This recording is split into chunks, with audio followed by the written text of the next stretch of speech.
ज्ञान 24 में सुमन शर्मा का प्यार भरा नमस्कार आप सभी को।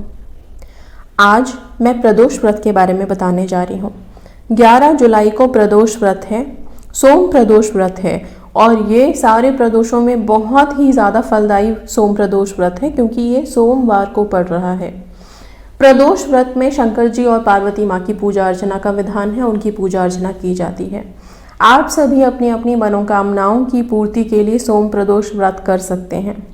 यह व्रत मुख्यतः स्त्रियों के लिए है, ऐसा लिखा हुआ है हमारे पुराण में कि स्त्रियां करें तो और भी ज़्यादा फलदायी है, लेकिन पुरुष भी कर सकते हैं। प्रदोष का अर्थ है रात्रि का शुभारंभ। इस व्रत के पूजन का विधान इसी समय होता है, इसीलिए प्रदोष व्रत में पूजा अर्चना शाम के समय होती है, सूर्यास्त के बाद। इस व्रत को करने का सिंपल सा नियम है कि आप लोग सुबह नहा धो करके सारे दिन उपवास में रहेंगे और सिर्फ शाम को पूजा अर्चना के बाद एक वक्त का भोजन करेंगे और भोजन भी, खाना भी मीठा होना चाहिए, नमक वर्जित है, नमक नहीं खा सकते प्रदोष व्रत में। और जब आप शाम को व्रत खोलने के लिए भोजन करते हैं तो आपको पेट भर के खाना नहीं खाना है। भोजन करने का ये मतलब नहीं है कि अगर सारे दिन उपवास रखा है तो जब खाना खाने का टाइम आया तो पूरा पेट भर के खाना खा लिया आपने। इस बात का ध्यान रखिएगा। प्रदोष व्रत इसलिए कहते हैं इसे क्योंकि यह व्रत शुक्ल पक्ष और कृष्ण पक्ष की त्रयोदशी को किया जाता है। इसका उद्देश्य मनोकामना पूर्ति ही है। हर तरह की मनोकामना पूर्ति के लिए यह व्रत किया जाता है। इस व्रत के दिन, प्रदोष व्रत के दिन, सोमवार के दिन आप लोगों को 3 चीज़ें मैं बता रही हूँ जिसका ध्यान रखिएगा, जो आप लोगों की हर मनोकामना को पूर्ण करने में आपकी मदद करेगा।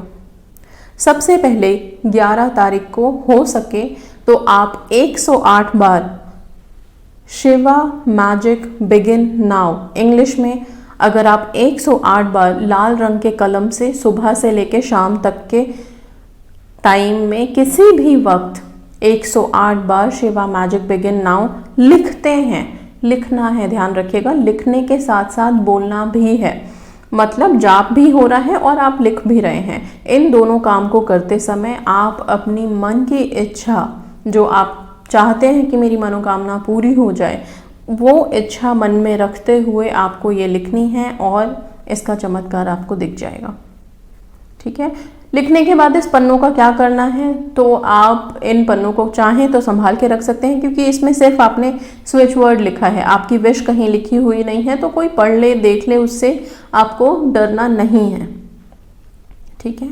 बाकी अगर आप इन पन्नों को डिस्पोज करना चाहते हैं तो मिट्टी में इन्हें दबा सकते हैं, जिस पे आपने मंत्र लिखे हैं, जिस पे आपने ये मैजिकल फ्रेज लिखा है, शिवा मैजिक बिगिन नाउ।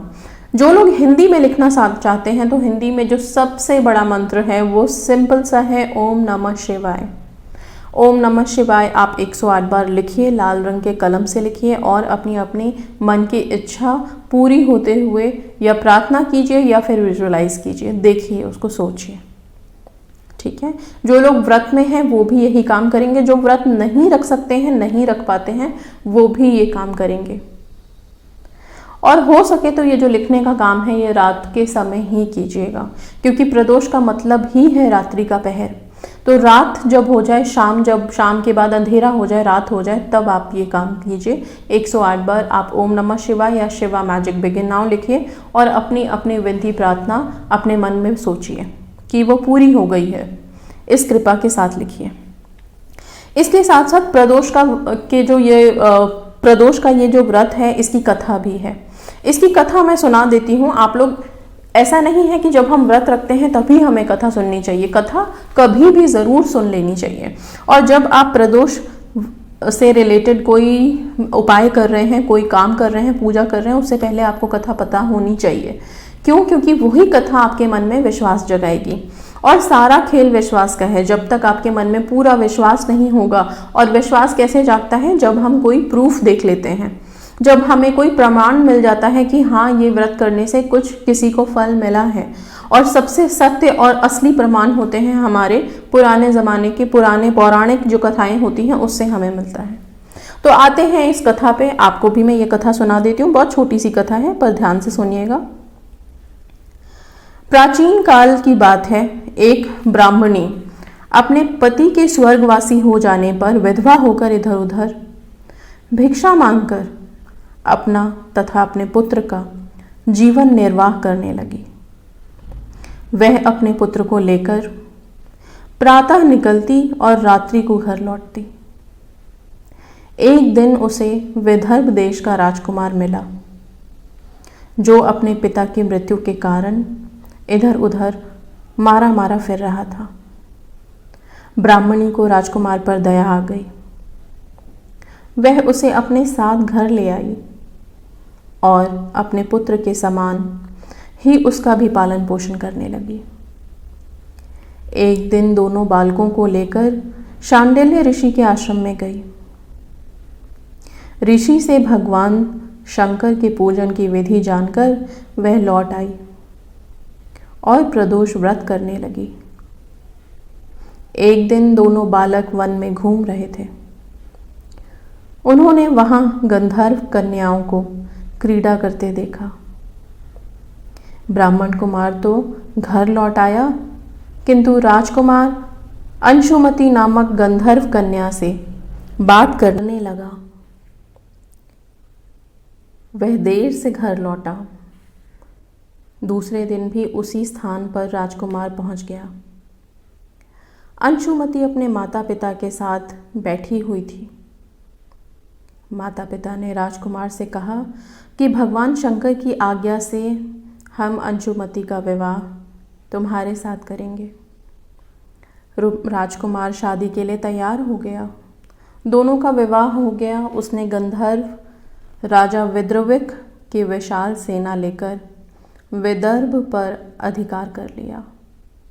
इसके पश्चात राजकुमार ने ब्राह्मणी एवं उसके पुत्र को अपने महल में सम्मान के साथ रख लिया, जिससे उसके सभी दुख दूर हो गए। यह प्रदोष व्रत का ही फल था। उस समय से ही प्रदोष व्रत का महत्व बढ़ गया। इसी के साथ ये कथा यहीं समाप्त होती है और आप सब भी प्रदोष के व्रत को कीजिए, पूरे श्रद्धा और विश्वास के साथ कीजिए। जब हम व्रत करते हैं और भगवान की प्रार्थना करते हैं, भगवान को सब कुछ समर्पण करके करते हैं, तो फिर जब ईश्वर हमें आशीर्वाद देते हैं, हमारी रक्षा करते हैं, हमारा साथ देते हैं, तो किस तरह से हमारी ज़िंदगी की परिस्थिति चेंज हो जाएगी, बदल जाएगी, ये हम सोच भी नहीं सकते। इसीलिए ईश्वर को समर्पण करके कोई व्रत करें, कोई त्यौहार करें, कोई भी पूजा करें, पाठ करें। इस दिन शिव चालीसा भी ज़रूर पढ़ें, शिव जी की आरती भी ज़रूर करें। इन सारे उपायों से आप सबकी मनोकामनाएं ज़रूर पूर्ण होंगी। 11 जुलाई प्रदोष व्रत ज़रूर करें और 11 जुलाई को जो मैंने उपाय बताए हैं शिवा मैजिक बिगिन नाउ, उसको लिखें और अपनी मनोकामनाएं पूरी होते हुए सोचें। इससे आप सभी की ज़िंदगी में सुख समृद्धि भी आएगी और हर्षोल्लास भी बना रहेगा। आपकी मनोकामनाएं भी पूर्ण होंगी। ज़िंदगी में चल रही कोई भी परेशानी आसानी से ख़त्म हो जाएगी। इसी के साथ विदा लेती हूँ। प्रदोष व्रत की, प्रदोष के इस पावन दिन की आप सभी को ढेरों बधाइयाँ। धन्यवाद।